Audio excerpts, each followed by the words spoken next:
welcome back to Insight. We're now here with Caleb from Foster Financial chatting about double donation strategy. Caleb, over the past few weeks, we've been chatting about the donating. I know at least last week we chatted about that. So what are we talking about today? Yeah, so I know taxes, again, are just so top of mind for people right now. So, I mean, we kind of touched on a few pieces of that last week. We talked about qualified charitable distributions, which are available to people over the age of 70 and a half, according to the IRS.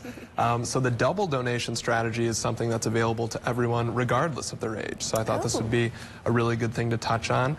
But it really applies, I'd say, most often to those people who donate a pretty significant amount, but it's under that threshold where it makes sense to itemize, okay? Okay. So in 2022, the standard deduction for a married couple filing jointly was like $25,900, okay? So if somebody donated less than that over the course of the year, it's typically better for them just to take the standard deduction, right? And so they get to deduct that $25,900, and they actually don't really get any tax benefit for the $15,000 or $20,000 donation that they did over the course of the year.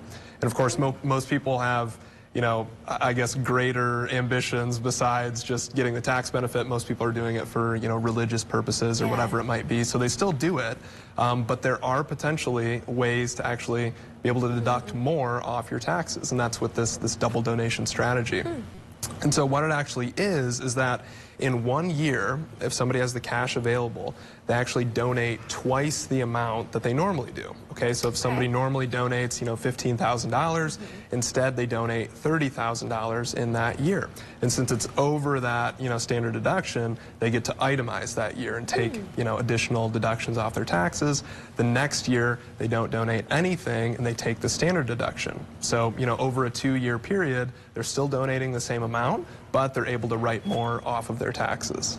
Interesting. So there really are a lot of benefits to this. Are there any negative sides to this? Good question. I'd say the biggest question I get from people is, okay, but I donate to my church on a monthly basis. I don't really want to give them everything in 1 year and then nothing in the next year, which is very fair, but there's actually a solution for that. So there are these funds called donor advised funds, and it kind of acts as this intermediary account between you and then who actually gets the final donation. And so what we can do is you can take the double donation in year 1, put that full amount, say $30,000 into that donor advised fund. Okay. And as soon as it goes into that fund, it's considered donated. Okay, so you get to write it all off your taxes the year that it goes into that fund.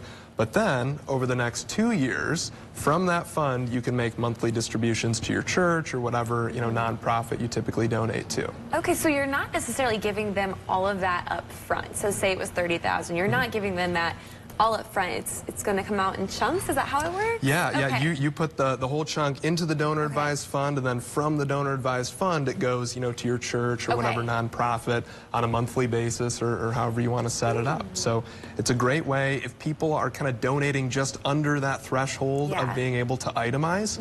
They're not getting any tax benefit from donating, and so the double donation strategy can be a really great, strategy to pursue. And if somebody's able to write off an additional, $5,000 a year, if they're in the 22% tax bracket, that's over $1,000 that they get to save just in taxes. Which we all want to do, which is the best part of that. So I ask every week, but that's where you all come in too. I think a lot of people have questions about taxes right now, whether it's donating or whether it's, maybe it is in that situation where they want to donate to their church or to a nonprofit and they don't know how the best way to go about that. Is that where you all can come in and kind of advise them in the correct area? Yeah. During that complimentary consultation that we offer, I actually have this checklist that, throughout the course of the meeting, I'll kind of check it off. Like, do QCDs make sense for this person? Does the double donation strategy make sense? Roth conversions, all of these pieces, and I can let them know, hey, these 5 apply to you. This is where we should move forward.